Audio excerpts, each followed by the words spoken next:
Hello guys, आज म फेरि अर्को भिडियो लिएर उपस्थित भएको छु। अहिलेको कोरोनाको महामारीको अवस्थामा विद्यार्थीहरूलाई क्लासमा अध्ययन अध्यापन गराउन अप्ठ्यारो पर्ने भएको हुनाले अनलाइन तरिका नै अहिले सर्वश्रेष्ठ ठानिएको छ। त्यही भएर मैले अर्को भिडियो लिएर उपस्थित भएको छु र आज म यस भिडियोमा यो रासायनिक विज्ञान यानि केमिस्ट्रीको लागि how to write balance equation बारे भन्न गइरहेको छु। तपाईँहरूले कृपया ध्यान दिनुहोला र आज भिडियोको प्रस्तुतितिर लागौँ। आजको भिडियोको प्रस्तुतिमा how to balance chemical equation रहेको छ। बिफोर मैले यो भिडियो बनाउँदाखेरि नेपाली र इङ्ग्लिस दुईटै मिडियमका विद्यार्थीहरूलाई सजिलो हुने गरी बनाउने गर्दै आएको छु। त्यही भएर लेख्न यहाँ चाहिँ इङ्ग्लिसमै लेख्ने भए तापनि म चाहिँ इङ्ग्लिस र नेपाली दुईटै मिडियममा यो एक्सप्लेन गर्ने गर्दछु। Before to learn to balance chemical equation you have to remember some basic information. हामीहरूले ब्यालेन्स इक्वेसन लेख्नुभन्दा पहिला केही बेसिक कुराहरू हुन्छन्, बेसिक जानकारीहरू हुन्छन्, इन्फर्मेसन त्यो चाहिँ थाहा पाइराख्नु पर्ने हुन्छ। For example atom, molecule, diatomic elements. Atom is the smallest particle of the element that participates in chemical reaction is known as atom. यानी कि पदार्थको सबभन्दा सानो कण जसले रासायनिक प्रतिक्रियामा भाग लिन्छ त्यो चाहिँ तत्त्वको सबभन्दा सानो कणलाई नै तत्त्व भनिन्छ। तत्त्व अहिलेसम्म करिब 118 वटा जति पत्ता लागेका छन्। केही तत्त्वहरू यस प्रकार छन् कि ती तत्त्वहरूका एटमहरू hydrogen, nitrogen, oxygen, sodium, magnesium, sulphur, chlorine, calcium etc. यी तत्त्वहरूलाई सिम्बलमा हामी लेख्दाखेरि त्यसको सिम्बल भए तापनि यसले त्यसको चाहिँ एटमलाई रिप्रेजेन्ट गर्दछ।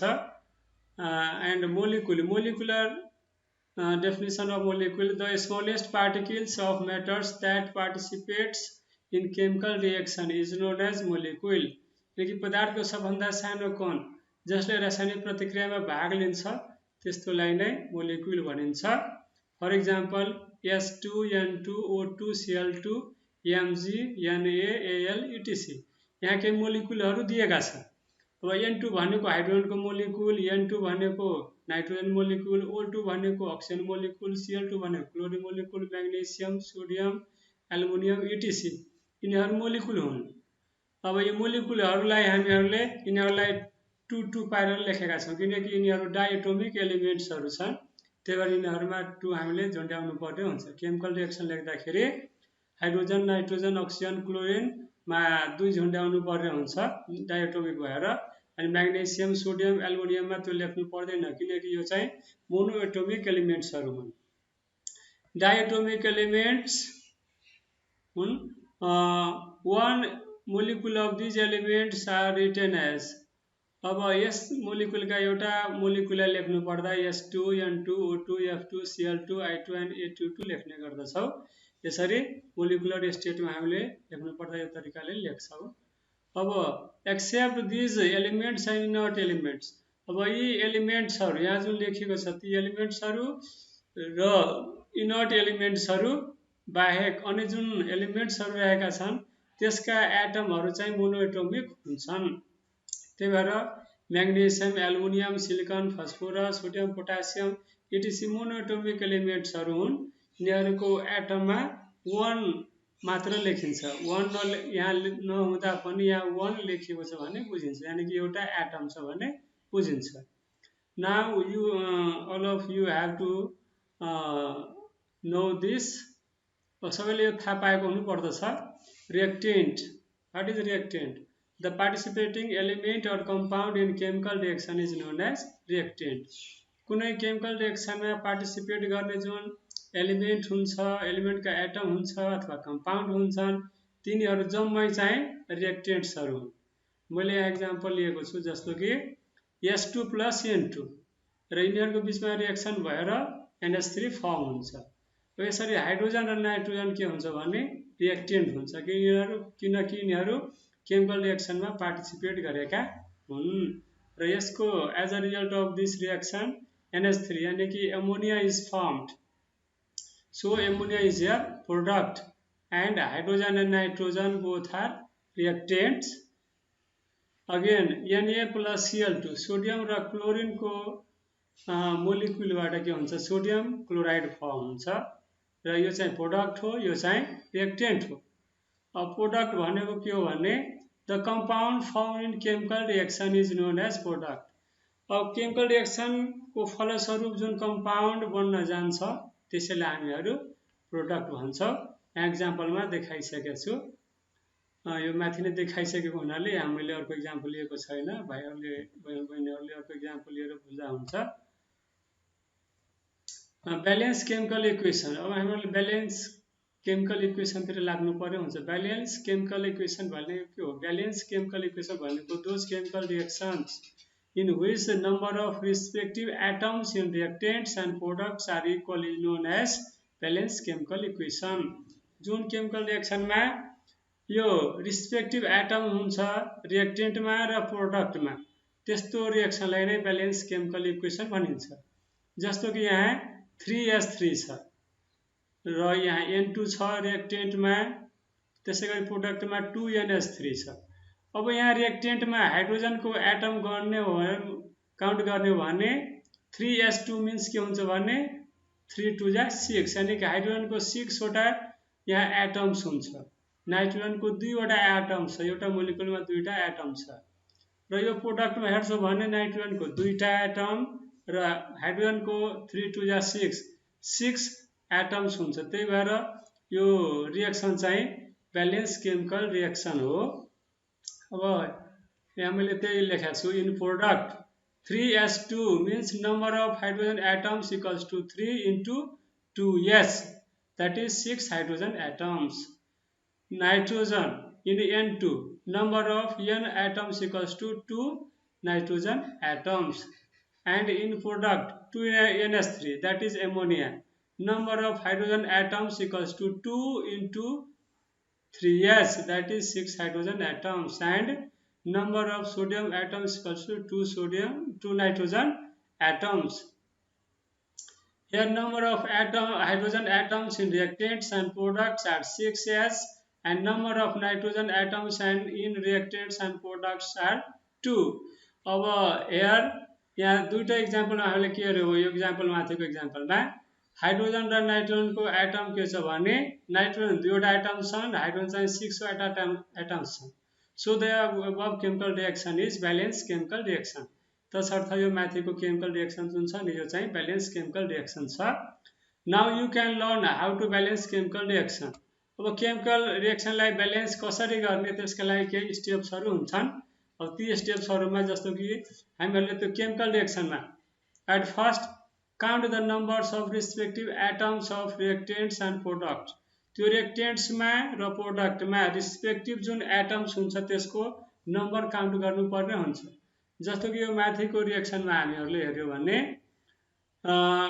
हाइड्रोजन एटम दुईतिर गर्नु पर्ने हुन्छ। हाइड्रोजन एटम यहाँ 3 2 जा 6, यहाँ 2 3 जा 6, यहाँ पनि 6 हाइड्रोजन, यहाँ पनि 6 हाइड्रोजन। नाइट्रोजन यहाँ 2, यहाँ पनि 2। त्यही भएर दुईतिर रेस्पेक्टिभ एटम्सलाई काउंट गर्दा उही आउँछ भने त्यस्तो केमिकल रिएक्सन के हुन्छ, ब्यालेन्स केमिकल रिएक्सन हुन्छ। त्यसकारण स्टेप यसको त्यही हुन्छ, count the number of respective atoms of reactants and product, and I have written the information from above. Number of hydrogen atoms of hydrogen in reactants S2 are 2 as well as in N2 are also 2. Number of hydrogen atoms products NS3, hydrogen atoms are 3 and nitrogen atoms is 1 molecule of NS3. We have to make number of atoms of both hydrogen and nitrogen in reactants and products equal by multiplying them by suitable number। माथिको यहाँ चाहिँ अनब्यालेन्स्ड chemical equation में हामीले count गरेर राखेका छौं। अब त्यसलाई हामीले इक्वल पार्यो भने त्यो चाहिँ ब्यालेन्स हुन्छ। तसर्थ हामीहरूले त्यहाँ सुटेबल नम्बरले रिएक्टेन्ट्स र प्रोडक्टलाई मल्टिप्लाई गर्नु पर्ने हुन्छ र त्यो सुटेबल नम्बर यहाँको लागि 3 हुन जान्छ। 3 into S2, अब यसलाई मल्टिप्लाई गर्नु परेन, NS3 into 2, यसलाई 2 ले मल्टिप्लाई गर्नु पर्यो। अब 2 ले मल्टिप्लाई गर्दा यसले S3 लाई पनि मल्टिप्लाई गरेको बुझिन्छ र n लाई पनि मल्टिप्लाई गरेको बुझिन्छ। अब यहाँ 3 ले S2 लाई मात्र मल्टिप्लाई गरेको बुझिन्छ किनकि n2 चाहिँ प्लस पछाडिको हो।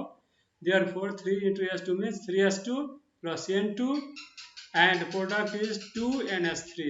It means number of atoms of hydrogen are 6 and nitrogen are 6 in both reactants and products. अब यहाँ reactants में हाइड्रोजन 6, यहाँ पनि हाइड्रोजन 6, नाइट्रोजन 2, यहाँ पनि नाइट्रोजन 2, therefore यो चाहिँ बैलेंस केमिकल रिएक्शन हो।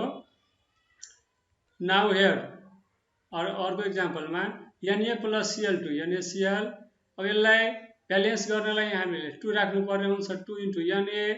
अब Cl2 लाई के गर्नु परेन, अब यसलाई दुईटैलाई 2 ले मल्टिप्लाई गर्नु पर्ने हुन्छ अनि हुन जान्छ 2Na plus Cl2, that is 2NaCl is formed when 2 atoms of sodium and 1 molecule of chlorine are reacted, then 2 molecule of product sodium chloride is formed. Here number of atoms of sodium and chlorine in both reactants and products are equal. और reactants में product में दुवैतिर equal छ, 2 sodium 2 sodium, chlorine 2 2 ले chlorine लाई multiply गर्छ त्यही भएर chlorine 2. So the above two chemical reactions are balanced and hence complete chemical reaction. अब यहाँ मैले inert ग्यासेजहरुको inert elements means noble gases or inert gases, and they are helium, neon, argon, krypton, xenon, radon. जुन inert gases noble gases छन् तिनीहरू चाहिँ helium, neon, argon, krypton, xenon छन् र यिनीहरुको valency जहिले पनि 0 हुन्छ। भ्यालेन्सी कुरा मैले किन गरेछु भने केमिकल रिएक्सन लेख्दाखेरि यो भ्यालेन्सीकै आधारमा केमिकल रिएक्सन हुन्छ, त्यही भएर यहाँ केमिकल रिएक्सनको लागि मैले इनर्ट एलिमेन्ट्सहरुको भ्यालेन्सी 0 हुन्छ भनेर यहाँ उल्लेख गर्दैछु। भाइहरुले ध्यान दिएर यसलाई ध्यानमा राख्नु। Balance the following chemical reaction. अब आजको लागि वर्क फर स्टुडेन्ट्स मैले यहाँ राखिदिएछु ताकि माथि जुन मैले सिकाइदिएछु त्यो चाहिँ कतिको प्रभावकारी भएछ। KClO3 KCl plus O2, Zn plus HCl, Zncl2 plus S2, HCl plus K2O, KCl plus S2O, Mg plus N2, Mg3N2. यो चाहिँ अनब्यालेन्स्ड केमिकल रिएक्सन छ। When chemical reaction potassium chlorate is heated, अब यहाँ हामीले हिट राख्नु पर्ने हुन्छ। When potassium chlorate is heated, then what will be formed? That is potassium chloride and oxygen. Then you have to balance this chemical reaction, and like this here are 4 chemical reactions and you have to balance these 4. Note, if you wish to know more about this, you have to like, subscribe, share and comment my YouTube channel Sonilal Creation and Feedback. If you want to know more about this or learn about this, then you have to subscribe my channel and you have to comment, share and like. My channel is Sonilal Creation and Feedback. Best of luck. Thank you for watching, and I hope you will subscribe, share and comment. Thank you.